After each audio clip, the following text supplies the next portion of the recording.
Raising TCI. So call somebody and let them know we're on the air. Don't touch or change that dial. We're on 105.5 FM and 103.5 FM. And of course, we're streaming live on Facebook, www.tropicalvibes.tci.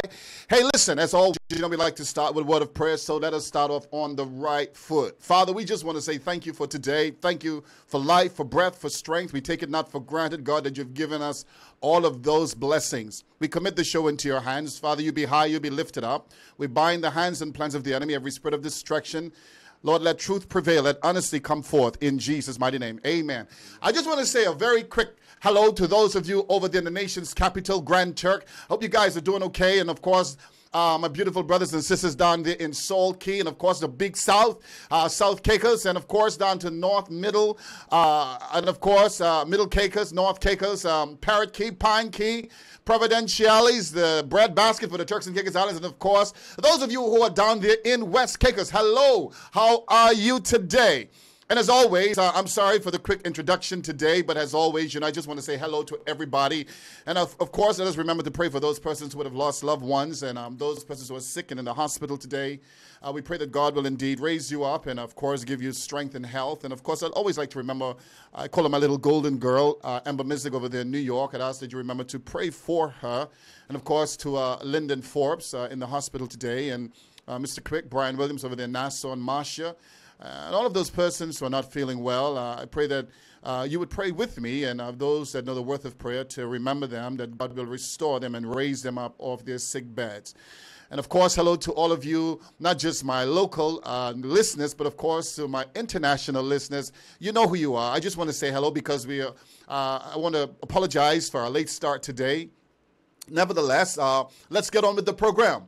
I have some very interesting gentlemen in the house today, and I'm most glad in a very interesting young lady. And of course, those of you who know, they're from the Integrity Commission, and of course, the Supervisor of Elections. And I'm going to let you introduce themselves today. To my right, he's going to introduce himself.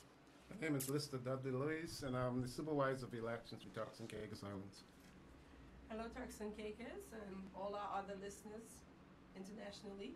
I'm Antonia McCartney. I'm the Public Education Officer for the Integrity Commission. Good afternoon, Turks and Caicos, and those globally listening to us. I'm Richie Bean, the Deputy Director at the Turks and Caicos Integrity Commission. It's nice to be here. Well, ladies and gentlemen, you've heard it. They're in the house. And I know all of you, of course, you want to be educated. You want to be sensitized. And of course, you want to always be understanding as to what is going on. You want to comprehend what is going on in the Turks and Caicos Islands. And of course, this is the season. Some of us call it the silly season, the foolish season. But I believe it's just a season for the people. And I believe that this is a time that we all want to be well informed and understand how things work in the Turks and Caicos Islands. Nevertheless, I must say that the persons within their terms of reference, you always have access to them as they're always open to answering questions, to getting information out to the public. So don't think that this is a one-time thing, but nevertheless, they are here today. And of course, as you know, it is the season, and everyone wants to know what is going on in the Turks and Caicos Islands. First of all, I would like to start with the education officer for the Integrity Commission, Ms. Antonia Mizik. Sorry, where did I get that from? Ms. Antonia McCartney. She is... actually, she's the daughter of the late Honorable J.A.G.S., George Alexander George Smith McCartney, our very first Chief Minister of the Turks and Caicos Islands, someone I've known for quite some time. She's, of course, a relative of mine. I'd like for her to say hello and just let us know a little bit about the functions of the Integrity Commission. Well, first of all, the Integrity Commission, it was signed on, excuse my voice, it was signed on by the previous Premier, the Honorable Michael Eugene Mizik, in 2008. However, it only came to implementation and inauguration in 2010. Additionally,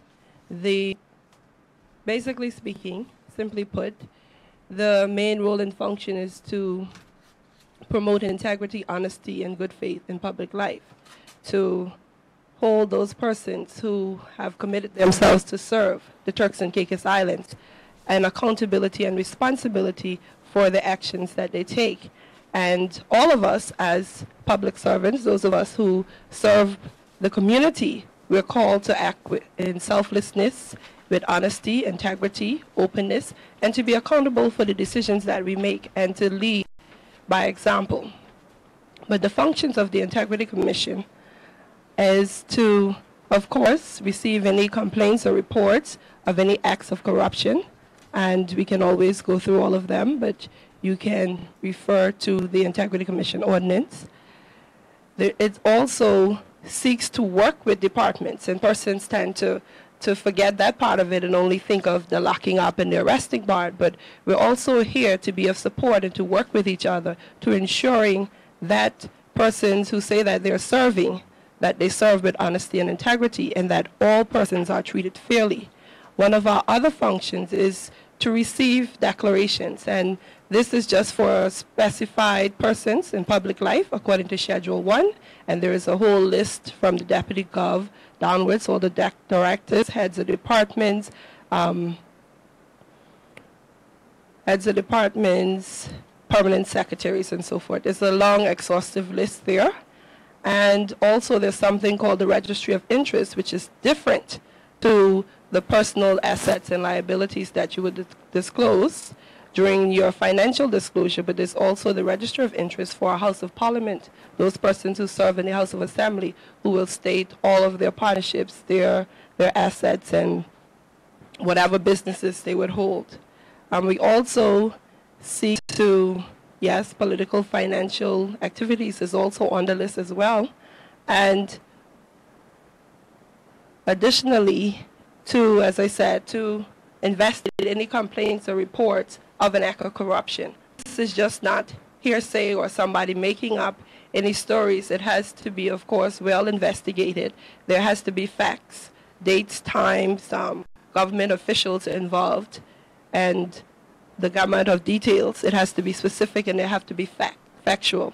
So it's not just running after persons because someone said something. Ms. McCartney, if I can ask you this question. In terms of declarations, now I know you spoke or Registry of Interest, and you spoke about persons from senior level down to other levels within government. In terms of, and then you also spoke about the House of Assembly as well. Now,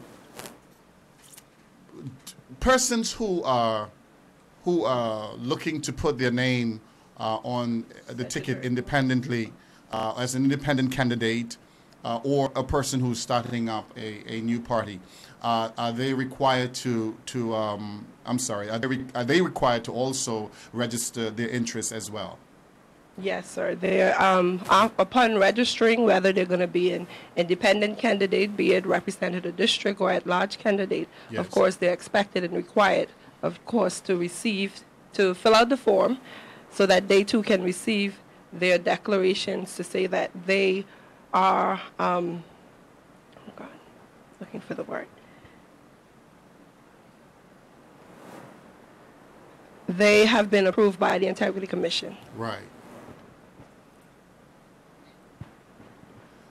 Is there anything that, now you said, obviously, in terms of their declaration, and they're having to submit it to the Integrity Commission, is there anything that can cause them to be voided of being... To be denied their certificate of compliance? Yes. Yes. What effectively happens is that persons who would like to be candidates for the upcoming elections, be it with a party or yes, be it independent, yes, if they're not currently in the House of Assembly, they're not a person in public life unless they probably happen to be on a board Okay. If they were on a board, i.e. a government board, they should have by now stepped down from that post if they're pursuing a political move. As a result, you would find more than likely the independent candidates are not persons in public life at present. Therefore, they wouldn't specifically fall under the ambit of the commission at this time. After the election, if they are elected to the House of Assembly, they then fall under the purview of the commission as a specified person in public life, Okay. being a member of the House of Assembly. Okay. Then they will have to fill out the Registrable Interest forms, which will be a public disclosure of their assets and liabilities Right. and any contracts they may be in. Right. And they will do the other declaration form that is required of all the senior civil servants and persons in the House of Assembly. That is the completely confidential declaration form that is managed and maintained by our compliance unit. One other thing, I heard you said persons who are possibly wanting to be vying for candidacy or became candidates, and they're on a government board, that they would have to decline their position. What if those persons are on statutory boards? A similar vein, they should have stepped down from the position they're holding on a board if they intend to contest a seat Once they would or a have registered. position. Once they would have registered. If they intend to. I mean, registration and all that is one thing for independent candidates, but if you're in a party, we will know on nomination day, and only then who the party will be running. But if you express an intention to contest a seat, Right. you will therefore have to, and you're supposed to, step down from that position that you hold on a board. Okay. What if you are already deemed a candidate for a constituency on a political Even board? more so. Even more so. You should have by now stepped down from that position. Now, and yes, thank you, ladies and gentlemen. This is I'm so sorry. I'm sorry to press you, Mr. Bean, but it's important that the general public understands what is happening. So, if someone has already been named as a candidate in a constituency, and they are yet to have stepped down, what is the recourse for the Integrity Commission in this case? It's Or once coming to their knowledge? It's not a recourse for the Integrity Commission. It falls on Cabinet, who appoints people to boards Yes. to be notified. I think that the Attorney General's Chambers has been looking in this and has come up with a definitive position on it. Yes. And it is purely for Cabinet to, in effect, remember, you're appointed by Cabinet and you can be removed by Cabinet. Yes. So if you're on a board and the position is that you should have moved away from that because you are now in a position where the perception could be that you can influence or make decisions whilst on that board, Right. that effectively sways in the way of in the persuasion of the entity with whom you want to move. Yes. You open the door to those allegations being made. You open the door to those conclusions being drawn on decisions, and you should strenuously avoid such sort of conflicts. That's one of the key things with the commission in speaking to conflicts of interest. Clearly, you'll be conflicted, whether you think you are or not. The perception is that you will be conflicted in your decision-making ability, and you should step away from that and understand and give the respect due to the position that you hold. Thank you, Mr. Bean. Very, very, very, very interesting information coming forth, and I'm sure persons can appreciate the level of information that is coming forth. Mr.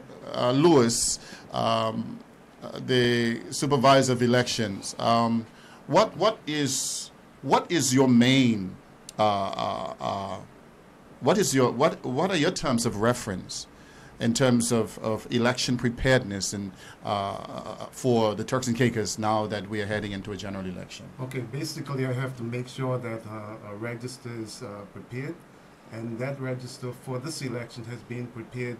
We started it since November of last year, and we completed and published that register on the 31st of March this year. Right. Now, only persons that are on that register are able to vote at this elections. Okay. So that is what we are anticipating. Only persons that are on this the 2016 register.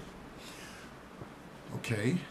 In terms of the, what about the presiding officers and other polling personnel as well? Well, right now I have already prepared most of the electoral districts with the presiding officers, the returning officers, the alternate workers. But there's still some electoral districts that I require some workers. Take, for instance, ED7, ED4, ED5. I still need poll workers to work in those areas. How are persons identified to actually become eligible to be a part of this process? Persons are recommended to me, and then I will call them and I will have communicate with them. But we cannot employ persons that are actively engaged with a political party or have an office with a political party. We cannot employ persons to work with the elections as a returning officer or to work with the elections office during elections. Then. Right. Now, and I'm happy you said that with regards to the list. Because persons were wondering whether or not there can be new registrants added to the list for the general elections for 2016, 2017. No, there cannot be no new persons added to that register. But what has happened is that if I make a decision, and my decision as far as claims and objections are not carried out by the person that are putting those persons on the register and is brought to my attention, then what I can do is to inform the governor in accordance with the ordinance that those names were left off the register. Then I can go and do a corrected register. And this is what I am preparing now, and that the corrected register will be published sometime this week or next week. Now, just for clarity purposes, so in other words, what you're saying is that those persons who would have gone through the claims and objection process, that is correct, brought by the candidates, potential candidates, or persons of interest within those constituencies. Correct. Only those names, if by virtue of your office, would have been overlooked or should have been on that list. Right. Can those persons be added to the list? Can those persons be on the corrected register? On the corrected register. Correct. But no new names. No new registrations. No new registrations. Oh, okay. Thank you very much. I think that is very clear. Now, Mr. Lewis, I know you know that this has been one of the hottest topics. Yes, I'm quite aware of that. Treating. Yes. Mr. Sweeting. Mr. Lewis, how do you deal with that? Because it is very difficult to deal with. But however, I have drawn the line with candidates and potential candidates as far as treating is concerned. Yes. Treating has been on the books for years. But now we, as the supervisor of elections, I am trying to tell the candidates, listen, you cannot do this or you shouldn't be doing this because that is treating. We have incidents that took place a couple of weeks ago, and the communications was brought to us, and then we communicated to the persons, and we explained to them the offense of treating, and we say, listen, if you go ahead with what you've done, the police will get involved, because anytime a person report that somebody is doing something like treating, right, then I will inform the police to carry out an investigation into that matter. And then once the police prepare a report, that report and a file, that will be submitted to the DPP for prosecution. Right. And I am very serious about this. I am not holding, I straight down the line. I am not taking nothing against nobody, but I am going straight down the line. If you break the law, you'll pay. Now, one of the things, Mr. Lewis, and I know this has been something that has been of much debate. Some people would say, well, these were things that, some things we used to do before, and why is it a problem? Can you explain that, sir? Before, the previous supervisors did not take note of that, right? But now everything has changed. The ordinance has changed. The Constitution has changed a bit. So I am, as the supervisor, I am taking these things up and letting the candidates know this is treating what you're doing, right? giving out hams and turkeys and things during Christmas. You shouldn't do that no more. That is a form of treating, right? Thank you very much. And I'm just one more question before I come back to Mr. Bean. Mr. Lewis, in terms of, because this has been an issue, and I think persons would like to get clarity on this. On the day of election, you find that persons have been complaining that their employers did not allow them to go and vote, or had they, and once they would have exercised their right to go and vote, then persons would have gotten a pay cut. What are the consequences with regards to the law, and what are the rights of the voter or voters regarding that, sir?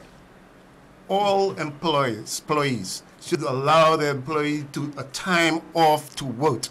If they do not do that, they are in breach of the elections ordinance. And if this should happen, those persons should report this matter to me, and then I will in turn follow it up. But basically, they should give the person sufficient time off, and they shouldn't be docking no money from their salaries for that period. So is it an offense to? Well, I'll have to get instructions on that as far as if that is a particular offense. But I know that they have to give them specific time off to vote. Yes. But they should not be deducting no money from their salaries. Okay. Well, ladies and gentlemen, you've heard it, and I know that is is a very burning question, because I know I've heard persons who've actually, spoken about it, and they said that some of the employers did not allow them to go and vote, and even when they did, they were actually pay deduction was what taken place. Mr. Bean, once again, I heard you spoke about the issue of conflict of interest. What is conflict of interest, sir, in terms of from your terms of reference in the Integrity Commission, sir? Conflict of interest arises where an individual, for us, would be a public officer in a position where they have to make a decision, and they have an interest in the outcome from that decision. Mm-hmm. It's very simple. And if one recognizes that, okay, I have to make a decision on employing someone, and this happens to be my cousin, the practice for decades in government with a lot of the older heads would be, listen, somebody else has to make this decision because this is a relative of mine. And this is pretty much a clear-cut instance where you would have a conflict of interest. One of the reasons why the Register of Interests and the declarations come forward to us is that we can see what interests persons who are in these very serious positions of authority have, and did they exercise the proper professionalism in stepping aside and saying, no, I cannot be a party to this decision. And by and large, it is practiced throughout the civil service by the ministers and by those persons who are declarants. But as we have said continuously from our inception, and as we've said over the talk shows that we've been to over the past 2 days, is that we're human and we do make errors, and persons will at times slip up. Was it deliberate, or was it actually, intentional? No, was it a mistake? Was it something Yes, that yes, you had yes. to do? Because we must bear in mind this is a very small community, the Turks and Caicos, and almost inevitably some form of conflict arises in the decision making that you do. But what is expected of you is that if you are in a senior position, it is because we hope that persons have seen in you the professionalism and the experience for you to be able to properly manage that position. So when an issue comes up and you have to make a decision based on performance, etc., your track record should speak that you have dealt fairly with people. And it comes back to the 7 basic principles that are spoken about throughout the civil service and on the training systems. And as long as you practice that and you live what it is that you read, everything should flow smoothly. And persons shouldn't think, John did a decision purely because it was his relative, or John did this because he's making some money on the back end. But because John is a professional, you wouldn't even bother to query why this decision was made, because John would make the proper decision. Having said that, we know that it's a work in progress. We know that people, as I said, make mistakes. Let's see how we can lower the level of mistake making, because it's not that extremely high to begin with. But whatever happens, that we're able to properly address it and instill confidence in those in public office and in the general public at large. Because remember, all the civil servants are precisely one thing: servants. They're here to serve the people of this country. So if we can deliver a better product, and if we can help you every day, we are then earning our keep and doing what we're supposed to do. Thank you, Mr. Bean. Mr. Bean, if it was perceived by someone in public life that perhaps maybe there was a conflict of interest, what would be what would be their course of action, and what would be the Integrity Commission's course of action in a matter like this? Okay, the last part first. We're brought in on the back end when things haven't gone right. Okay. But what you have in departments, people will contact us and say, listen, I have to make a decision on XYZ. This is the situation I'm facing. Would it be right for me to step aside with this? Would it be okay for me to continue with this because there's nobody else who can do this? We recognize those shortcomings within government and the system, right? So the first thing we tell them is, if you recognize that conflict, turn to the person next to you who's an authority, or the person above you, and say, I think there may be a conflict here. I don't think it's a big conflict, but I want to run it by you so you can think about it and see, let me have your thoughts on it. Because that's the sort of networking and interpersonal relationships and personal relationships you should have with senior authority and those that work around you, to know that you could step aside and Mr. Robinson next to me can handle that matter. Right. So you're never trapped in a corner where only I can make this decision. Okay. Government departments, I think, are properly staffed where somebody else is there who can make a decision. Okay. And if they recognize a conflict, to bring it to the attention of someone else. There's always someone up the ladder you can go to. And you can always ask questions first and then act. Okay. And that's what we try to impress upon people. Do not be afraid to ask questions about a situation you have to deal with, and then act afterwards, after you consider the advice and say, okay, I've asked you, I've contacted the commission and they've given me some advice. I've contacted the attorney generals, they've given me some advice. I think I know what I want to do. Right. And you move forward. Right. Mr. Bean, there's so much. Boy, I'm telling you, man, I think we need 2 shows for this with you and you give us Mr. a call Lawrence. and we'll roll out. Right. Sounds good. One other question I would like to ask. Sure. Now, in terms of the members of the House of Assembly and their declarations that they make on an annual basis. Every 2 years. Every 2 years. What then does what is the Integrity Commission's job? Do they do a cross-referencing? Do they do a cross-checking to see whether or not those declarants are in order? The compliance unit. Yes. The compliance unit in the Integrity Commission are the only persons authorized to go through your declarations, to collect them, open them up, and go through them. Those 2 people happen to be, for those of you out there who are declarants, you would have more than likely come into contact with either Crystal or Karen. They are the only persons authorized to go through your declarations. The only time that something will come to light to upper executive, i.e. the director and myself, would be if an issue pops up on someone's declaration and they have tried again and again and again and again for a resolution and that hasn't happened. Then they will say, we have to elevate this to the upper levels, and then it will be brought to our attention what the issue is about. So they vet the declarations that come in. Nobody else has sight of that. We cannot go and ask, did so-and-so hand in a declaration? What is in it? We will immediately be arrested for doing that. And that's staff, in-house staff. We can't do that. Wow. It's very serious. We will go to Her Majesty's pleasure. Sitting pretty. Yeah. And most of us, trust me, we don't. I never thought that the laws would have been that stiff for your That's office. what it is for the staff in That's right. in the commission. Wow. We have to take oaths of secrecy And those who think that they can go out and break it, well, the wheels of justice spill very slowly, right? But they grind exquisitely fine. Exquisitely fine. So you do things to your own chagrin if you're in there and you slip up. So we try to let people know that the procedure is a long procedure because there are only 2 people vetting about 385 declarants throughout the Turks and Caicos. That's a lot of work. Right. They're at the grind 24/7 possibly if they could be, because it's only the 2 of them. So, Mr. Bean, you receive a declaration from a member of the House of Assembly, Right.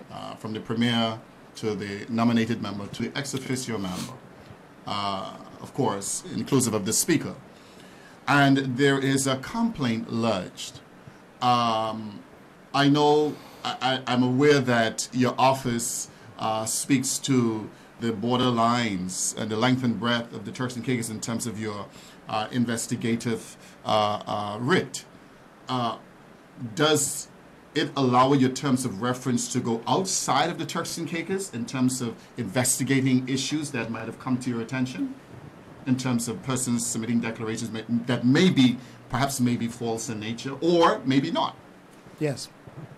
Our investigative unit, the ordinance that we have, gives the commission. Remember, we're governed by commissioners, 6 commissioners, and it gives them the power of a senior judge, basically the Supreme Court. And we can go overseas to get information if we need to, but everything is controlled by the resources that are made available to the entity. Yes. Bear in mind, we are an anti-corruption agency. We are a body of good governance. But anti-corruption is specifically that, anti-corruption. And if we do have to investigate matters that take us to hither and yon around the globe, if the resources are there, we will go to look into that, or we will pool with other entities with whom we, would have MOUs to get information that we require.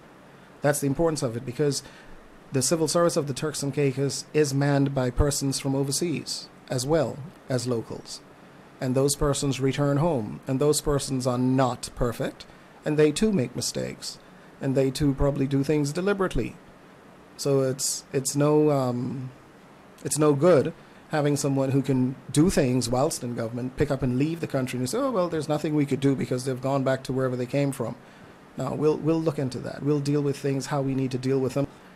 It's just a matter of dipping your hand into the power basket of the ordinance and dealing with it. Wow. Woo, boy, I'm telling. Hey, listen, man. Right now, I know, Mr. Lewis, I'm getting massage right now.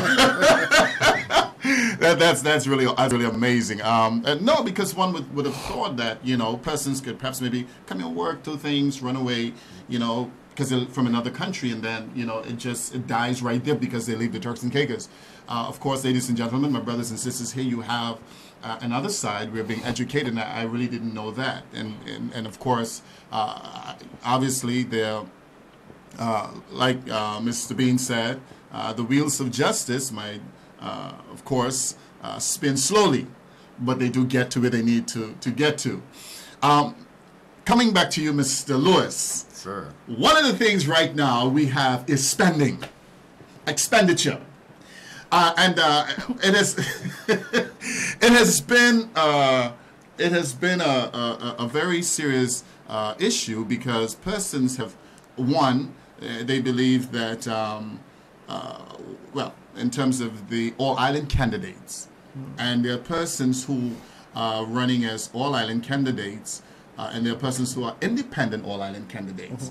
But the all-island candidates for the party, they're only at liberty to spend up to $40,000.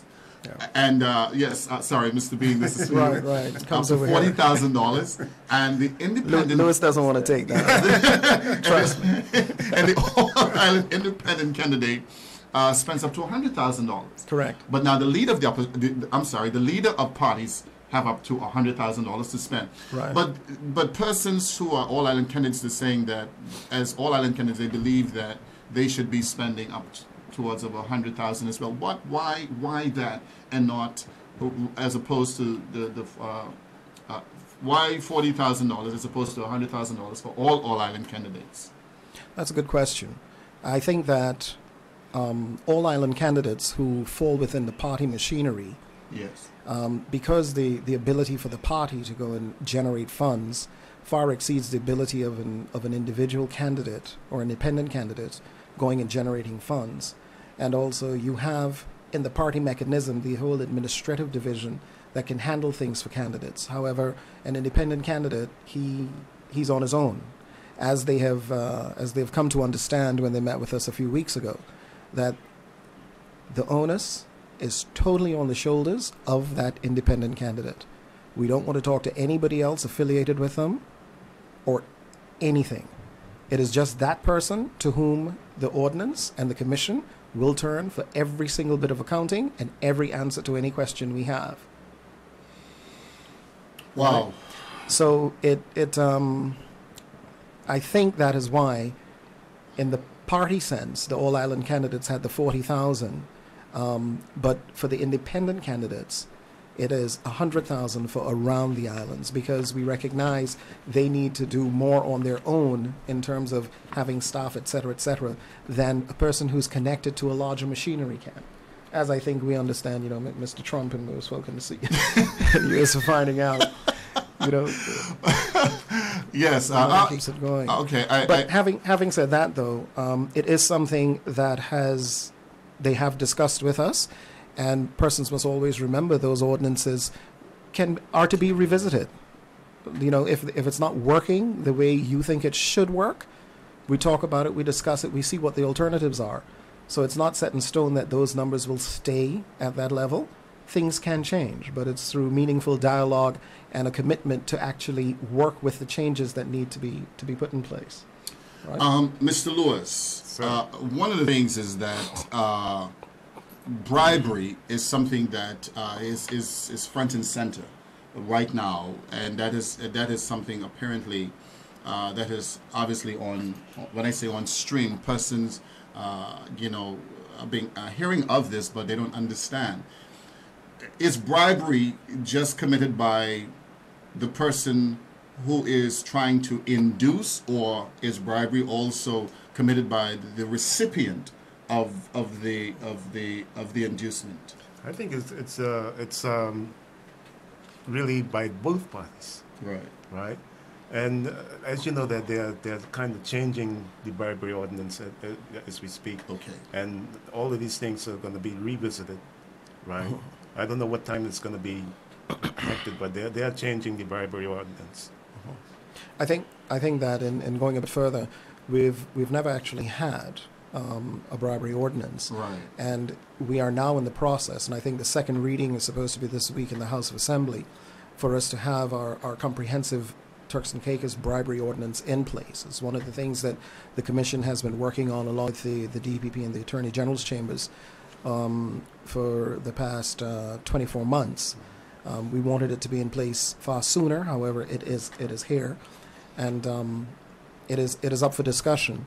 And it's a very serious ordinance and a very simple ordinance. And the answer to the question is bribery has two players in it: the person who offers and the person who accepts. Whether that person who's accepting can do it or not. Okay. The ordinance doesn't say that the person to whom the offer is extended is the person who is able to effect what the payer wants done. Okay. It matters not if you can. It is actually you're accepting of it with the understanding you are going to do whatever you can to facilitate. Because you're a party to the offense. Precisely. Precisely. So it's important for people to understand that. The initial draft of the Integrity Commission ordinance sought to incorporate elements of bribery in the first three aspects of the definitions of the specific definitions of acts of corruption, the A, B, and C, in Section 67 of the new ordinance. We also had the transnational bribery aspect of it in Section 45. But in being compliant with the OECD and their requirements for the Turks and Caicos and overseas territories, we were advised by the Department of Justice that we had to properly have an ordinance that encompasses the elements that are present for the OECD guidelines. Okay. And therefore, we have worked on it, as we said, collaboratively with the Foreign Office out of the UK. And we've looked at various models that are existence in Gibraltar, the Isle of Man, Guernsey, and places such as those. Okay. And we've come up with a bribery ordinance that speaks to the issues that it needs to speak to. And that should be passed sooner rather than later.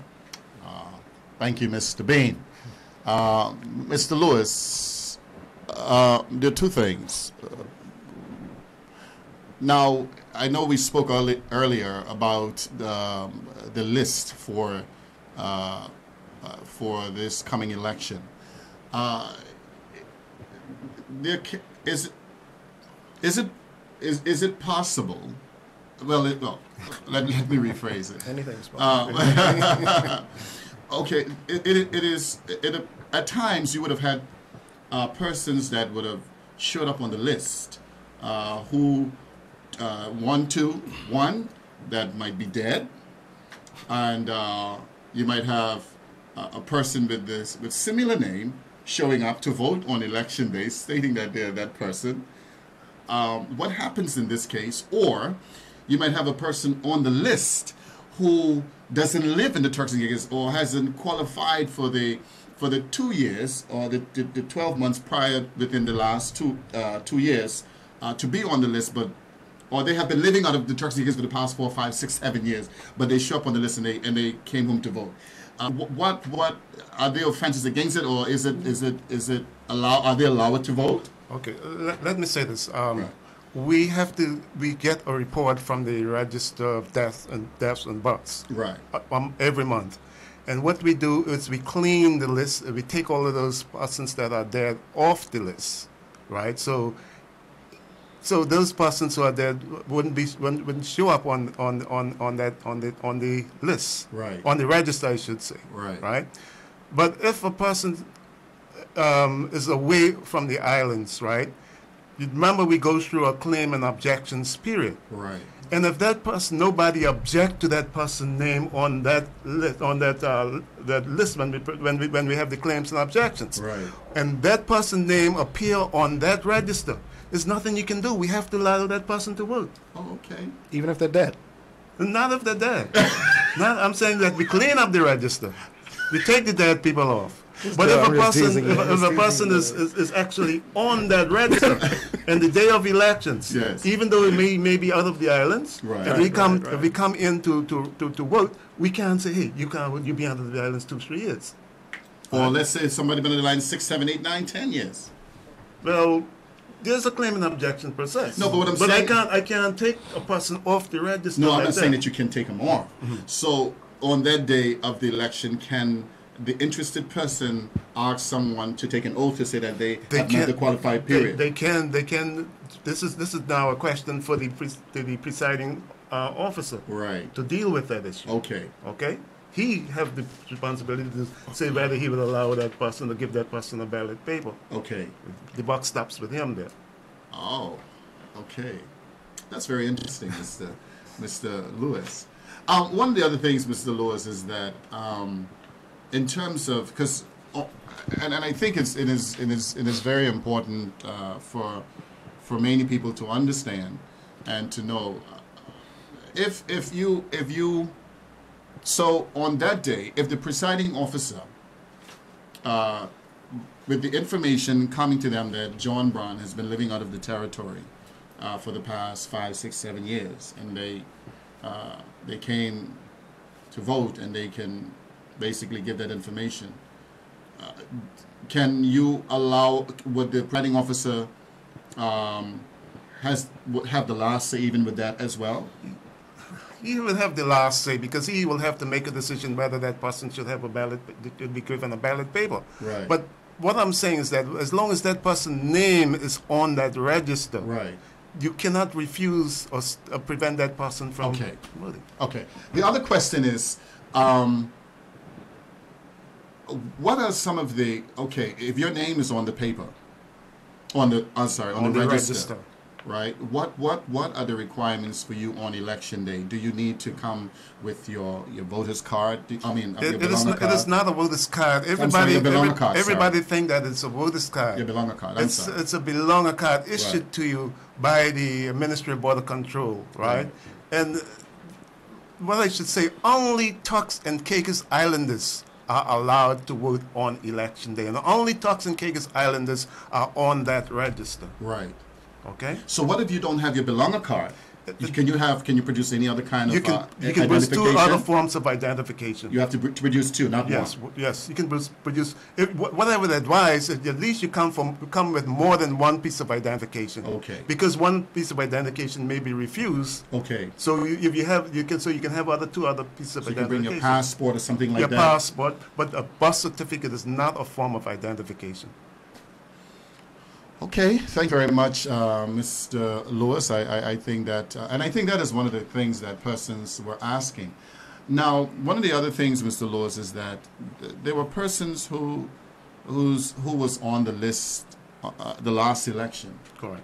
And they found that this election, their names are not on the list. That couldn't be true because we do not remove persons. We cannot. The system is set up in a way that only persons that are in prison serving 12 months or more, they are removed, but they are placed in a holding pattern. And persons that are dead, that's the only persons that persons that are convicted, right, for elections, offenses, and all like that. Right. That is the only persons that are moved from that register. The reason why I said that is because, I spoke to a lady, actually she's an accountant, and I happened to have had a conversation with her, and she said, and I said to her, she said, hey, just talking to her, she said, my name is not on the register. And she said it was their last election. I know it was because I know she voted because I had interaction with her.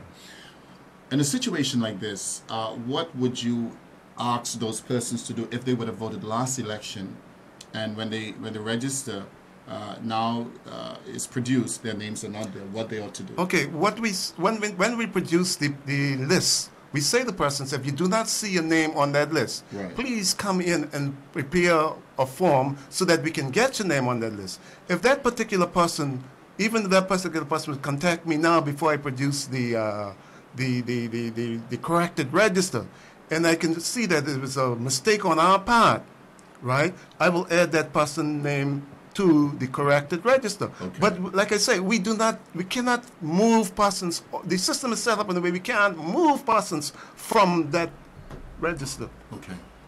I know I had to, Mr. I'm sorry you're in the hot seat, Mr. No problem. No problem. These are questions that persons would honestly really like sure. to, and we're grateful that you're giving the information that is really required. Mr. Bean, in terms of the expenditure I don't know who I should ask that question. Mr. Bean. In terms of the expenditure, when a new applicant who's looking to vie or become a candidate or a new party, what are some of the things that they're required to do? Are they required to do a declaration for the 365 days? Why is that? And how much expenditure can be done by the party for the election period? Okay. We'll start at the end of it. There are two periods that we have in the Turks and Caicos. So there's a long election period, and there's a shorter election period. We call all of it the regulated period. Yes. The full regulated period would be the 365 days prior to polling day. The shorter period would be from the date the House is prorogued until the actual election day or polling day. Okay. Now, under the ordinance, if a party is contesting all the seats throughout the Turks and Caicos, the maximum spend they have is $600,000.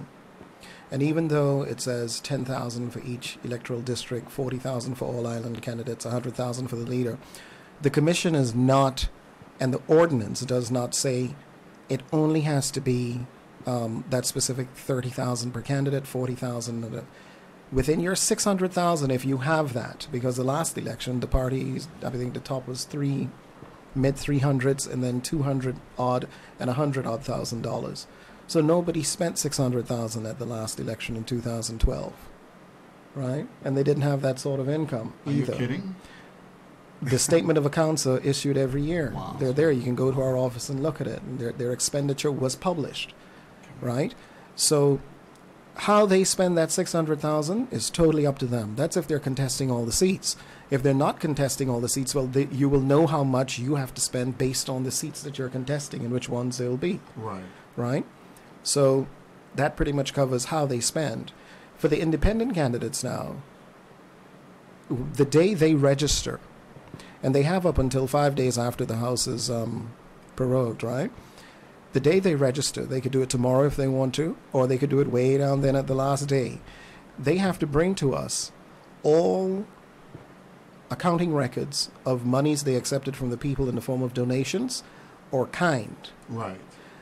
They also have to present their campaign expenditure, and Schedule 4 of the ordinance specifically deals with what that money you have collected to facilitate your political endeavors can be spent on.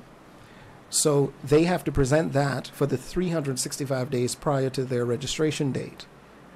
And afterwards, there are specific times that you have to present us with donation reports and expenditure reports. Once the House is prorogued, those are required every 7 days. And you have 7 days after a 7-day period in which to have it to us. So after Election Day, there'll still be a 7-day period that the last week's worth of donations and expenditure will be coming into us. The political parties at present over the last 3 years have submitted donation reports biannually. They submit one for January to June and another one from July to December. And the treasurers for those parties have done that consistently. And like I said earlier, under the parties, the treasurers are responsible for all monies coming in and all expenditure. And they have a tedious task, but they take it very seriously. They're both very professional persons, and they've worked extremely well with us and with their organizations, I think, in getting us the information that they're supposed to, i.e. the statements of accounts every end of year, i.e. March 31st. They have until July to bring that through to us, given the amount of spend they have. And they've done that. Wow. And the independent candidates will have to do the same thing, because an independent candidate may collect, let's say, 100 or 200,000. If they're all island, they can only spend 100. If they're in a constituency, 30. That means you'll have money left over. The ordinance with the amendment makes a provision for the governor under the regulations to put in place winding up procedures for independent candidates after the election. So you're not sitting there holding on to monies that have been given to you by people, because you can't just take that money and go use it for whatever you feel like using it for. There are specific things that donated money was given to you for, and it's specifically campaign expenditure. So what you're supposed to do with the rest of the money if you don't use it, Mr. Bean? Well, that is where the ordinance has the provision for the governor to create a winding up procedure for the funds held by those candidates. Because remember, every single dime you collect, you are supposed to fill out a donation form. Who is giving you that money, how much it is, their phone numbers, all that details, because you have to make sure they're permissible donors. Yes. Unless it's under 150. Yes. So if you've only spent $5 out of your $200, that money that's left over, it's fine for the powers that be, the governor, to turn and say, we will now redistribute that to the persons who donated in the ratios that would be necessary based on your spend. But that is not your money. So then what if the person said, I don't want the money? Fine, still not your money. So who's going to get it then? Well, what I'm saying is that the governor, in his power... So he can send it to the Red Cross and Salvation Army? I don't know. It wouldn't be like that. No, we don't go to those extremes. But Section 79(1)(a) of the amendment speaks to the power under the regulations for procedures to be put in place to deal with, because this is thinking forward. What happens with this extra money when people say, wait, he has extra money, yes. What are you doing with it? Right. You're not campaigning anymore. So whatever happened to all that money that you had? Wow. And the candidate should be able to say, hey, money you gave me, this is it. I handed that over. I give it to those Integrity Commission guys. They hold it in an account. Spend the money. He still has to account for every dime. Wow. Through statements of accounts. If you're holding it, you still have to give us your statements of accounts every year. And if you're not in office, you may say, "You got to give me a statement of accounts, and I'm not in office. I didn't get in." So, Mr. Wait. So, Mr. Bean, so what if those persons want to engage in doing community projects? Can those monies be used for that? I mean, of course, the declaration would have to be made to the Integrity Commission as to what was spent, how it was spent. Right. My understanding of the ordinance, as I've read it, Yes. it cannot be used in such manner. Okay. It cannot be used in such a manner. It would be like the donations the parties receive now. They take it to go build a stadium in a community. Can they do that? Okay. No. The same rules that apply for the parties applies for the candidates. The only difference is that candidate is individually responsible. So wait. So all the monies that the party didn't spend during the They're continuously working because remember you have opposition, so they continuously have their machinery. If that candidate doesn't come in, but they're continuing with what they're doing, Okay. the same thing applies. Okay. You follow me? Okay. That's that's very interesting, Mr. Bean. Because it's people's money that you're holding. I totally agree with in you. trust. I totally agree with you because I know that there are some persons who said that they don't believe they wanted the donation declaration to be more than $3,000, and some persons don't want to be able to have their names. Correct. Correct. They have brought that up. Right. They have brought that up as an issue, and we've taken that on board, and we will be considering that, going forward. But not this election. No, for this election, that's not going to change right now. There'll be other elections. Last question, Mr. Bean. Believe me, there'll be other elections. Last question, Mr. Bean. In terms of the individual persons, House of Assembly members, if they submit a declaration that is false in material or false in nature, what would be your course of action or the course of action from your office? If one were to visit our website, Yes. www.integritycommission.tc, Right. deliberate misinformation on your declaration form that you've sworn is the truth, etc., will lead to more than likely you being called in for an inquiry by the commissioners. When the commissioners do that, that's following thorough investigation. Yes. Their decision will be in the form of a recommendation to His Excellency, because under the Constitution you will see how a minister can be removed, and it says that a minister can be made to vacate their office if they have misled persons with the information on their declaration forms. So it is there. The provision is there for you to have to vacate office if you've done that. Last question. But it would be done by other powers, not the Integrity Commission. We recommend Right. what has to happen based on the evidence, based Yes. on the law, and the decision of those commissioners. Incidentally, who happen to be now Reverend Julia Williams, Canon Kendall from the Anglican Church, Pastor Pedro Williams from the church down here. There's still Martin Green, the defense attorney. The chairman is still Sir David Simmons. And the appointee from the accounting profession, we're waiting for a new one to come in. It used to be Nick Haywood, but he has now stepped aside since he's taken over full-time charge of his accounting firm. So we're anticipating an appointment from the accounting profession soon. Last question as we wind up. In terms of, you get on the, right now, getting on the political, actually it's the political season.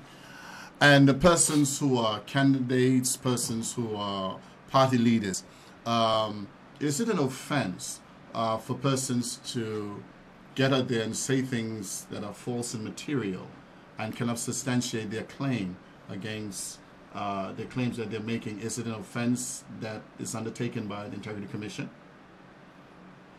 Be more specific on that. If John Brown, who's the party leader, says that Peter Touch has You mean if he does a Donald Trump? has stolen 4 cows, 2 cats, and a dog, and at the end of the day cannot substantiate the claim, does that constitute an offense under your ordinance, or does the Integrity Commission get involved in that? I don't think we would. I think the aggrieved parties course would be to file a lawsuit for slander, wouldn't it? Okay. But that happens during the political season, and as we see in the U.S., it's being done consistently, and it's called fact-checking afterwards. Right. So it's up to that individual who, if they feel sufficiently aggrieved, to take the steps they need through civil court. Okay.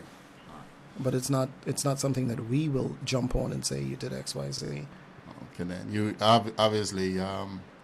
Well, I don't know. We're not the All Island Police. No, we have. Well, I don't know if we have any Donald Trump friends or brothers in the Turks and Caicos. I hate to think that,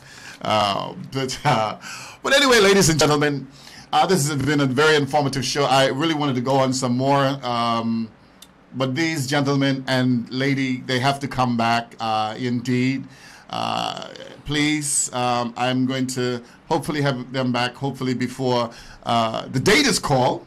Well, we don't know, or even during the time, and basically just to educate, and I think it's very important, and I'm sure enough to know those persons who are listening in, they were more than pleased as to the information that came forth from both Mr. Lewis, the Supervisor of Elections, and of course Mr. Richard Bean, the Deputy Director of the Integrity Commission, and of course Ms.